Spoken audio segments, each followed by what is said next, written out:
Hey, what's up, guys? Oh, the Facsimile edition, Wonder Woman. Right? I love these Facsimile editions that they come out. Mostly DC does them, and Marvel does them to a degree, from the different decades. And of course, a lot of the stuff, the Golden Age, is the stuff that's the most fascinating to me for a number of reasons. One of them being, the Golden Age stuff, not just the superheroes, the different genres they had, some of the wildest, crazy, most bizarre, wackiest stories that you've ever seen, rivaling anything the Japanese did with manga later. With the crazy stuff, some of the crazy, bizarre stuff they did, you fully see that decades earlier in these Golden Age stories. They're a lot of fun. Okay? Another thing too is that particularly the superhero genre really got big in the 40s. What's going on in the 1940s? The war is going on in the 1940s. Always the war. And what's fascinating is the stuff, not the typical, of course, where obviously that Wonder Woman's gonna be fighting the Japs and the Nazis, but what's written as sort of editorials and things to what's considered a rather literate population of young people. And I know these comics were read by not just young people; they were read by adults, but it's mainly, you can tell, aimed at kids, particularly the stuff that you'll see in the back. But in terms of the fun, of course, we all know Wonder Woman, right? The Amazons, they're sort of, no men are allowed on the island. They're away from the world of man, but the war, the World War II, brings them into contact once again because of this man that crash lands there, right? Steve Trevor. Now, obviously, Wonder Woman it's based on the Greek mythology. Okay, in reality, the Amazons were probably just the Greeks seeing Scythian women helping their men in a fight, or just seeing some Scythian women on horseback. Okay, they're nomadic steppe raiders. So of course the women are going to be more, they're going to be a little more, let's say, feisty than the average agrarian-based woman would be. But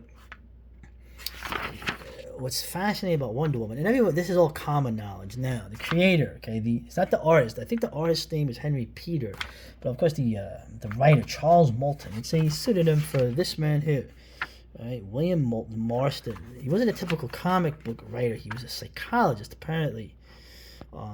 Him and what they would call a polyamorous relationship. Basically, he had two wives living side by side, and had children with them. So essentially, he is also a stud. But what you notice, and what everyone mentions in Wonder Woman, obviously you have women who are superior to men. As you can see here, even Hercules is no match for the queen, although it's because of the magic girdle. And of course, I like this part here. Hercules defeated, resorted to treachery. Promise to return home and leave us in peace, and I will spare your life. I promise. I will make love to her and steal the magic girdle. That's right, what a stud.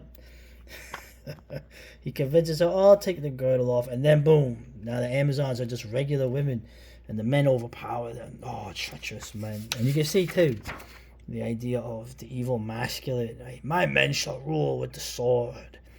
And Aphrodite, my women shall conquer men with love. Is that what you conquer them with? But you can sort of see, okay, you get sort of a feminist angle. Okay, Mr. Marston was, you could say, socially liberal psychologist. Okay, but there's something else you notice in the Wonder Woman comics. You notice a lot of, I don't know how would you say, sort of bondage themes. I mean, they're always getting tied up. Whatever. That's part of the adventure comics. Right?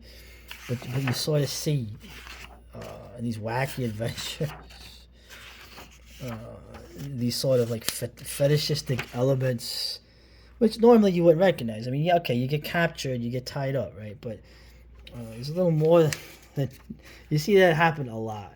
Okay, is this a big deal?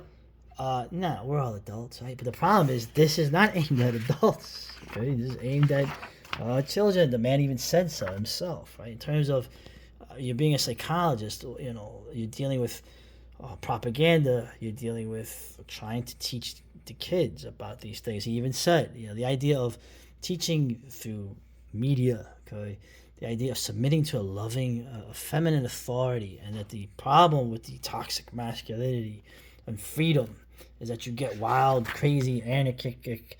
You get chads like this, doing stuff like that. Right? So it's sort of part of I don't know what you'd say, an attempt at inculcating the youth through something that is supposed to be just cheap entertainment. Okay, it's just interesting.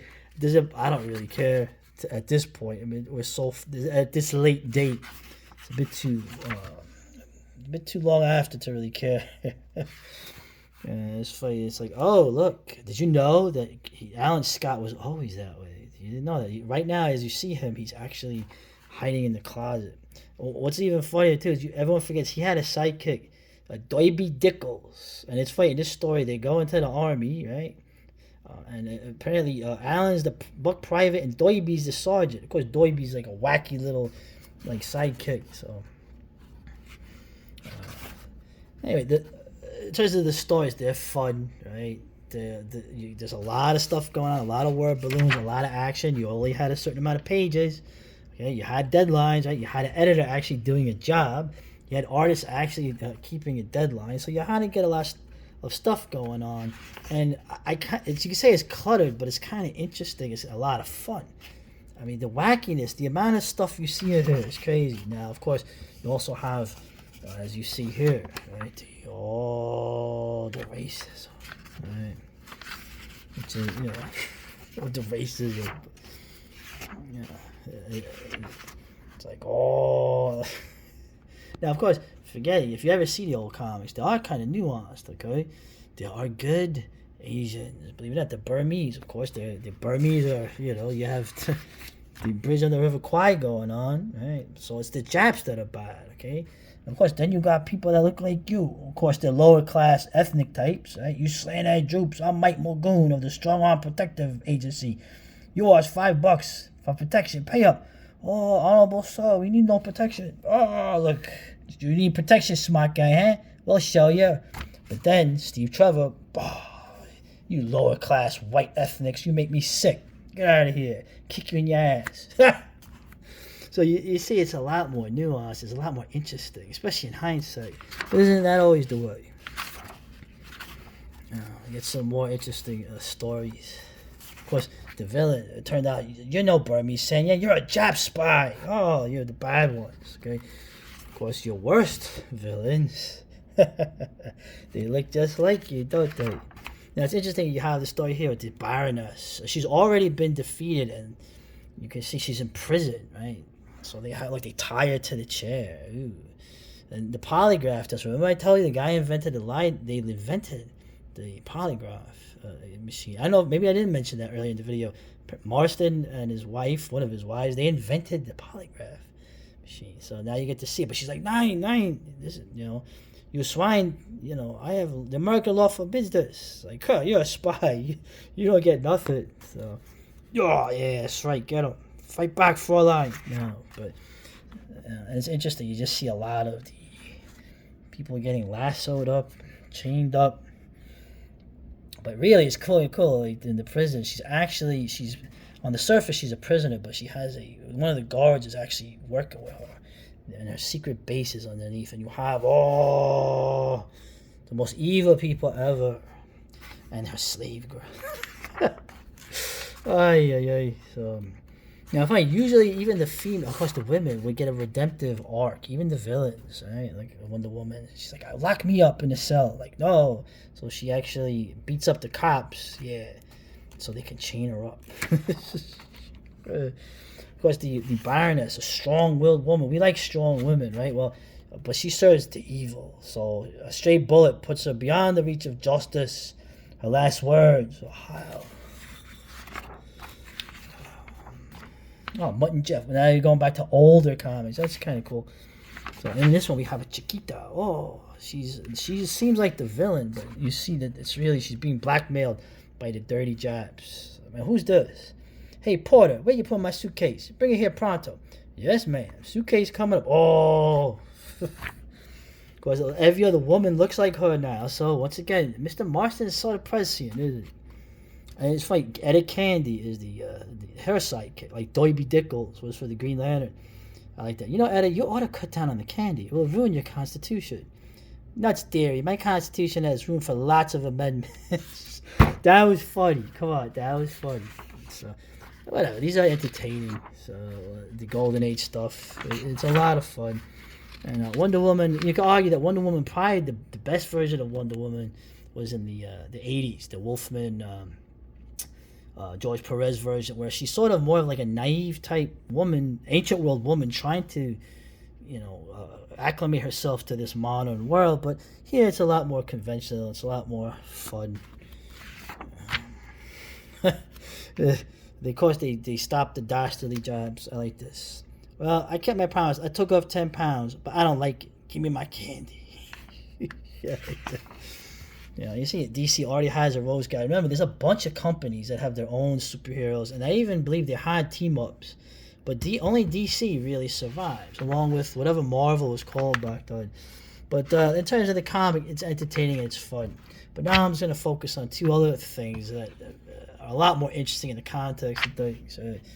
Look at this. Good books worth reading. Little Oscar's first air raid. Huh. It's hard to believe that anything about air raids can be funny, but this book is. To begin with, it has very amusing pictures on every page. Pictures of funny-looking little Oscar and other people, too, doing all sorts of things, which would seem mighty strange if they weren't an air raid. Jeez. Oh, my God. I like this. It's surprising how much you can learn in this amusing book about what not to do and what to do and how to do if an air raid comes. How to handle incendiary bombs. Oh. Yeah, forget little Oscar. You need to give this book to little Toshiro and little Gunter. Jeez. And they're already trying to prepare you. And now, just to end this here, a special message to the boys and girls of America from Henry Morgenthau Jr., Secretary of the Treasury. Hey, can you hear the contempt in my voice? You should see my face right now. Boys and girls of America, here's a way of every one of you to help your country. Every time you buy a savings stamp, you are helping Uncle Sam to pay for a part of a gun, plane, or ship, which your fathers, brothers, or uncles are using for the defense of our country. How could you propagandize the youth? If every one of you 40 million boys and girls would buy at least one 10-cent savings stamp every week, you would be lending your Uncle Sam $200 million every year. Think of all the guns, planes, and ships you can buy with that. Remember, you can help keep them flying by buying a defense stamp every week. Sincerely, Henry Morgenthau Jr. Hey, boys and girls of America, my next plan is how to depopulate and eventually, ethnically cleanse the German people from their country. That's for the next episode. So, hey, listen, this was a lot of fun regardless. So it's like another planet, right? But we're still on the same planet, believe it or not.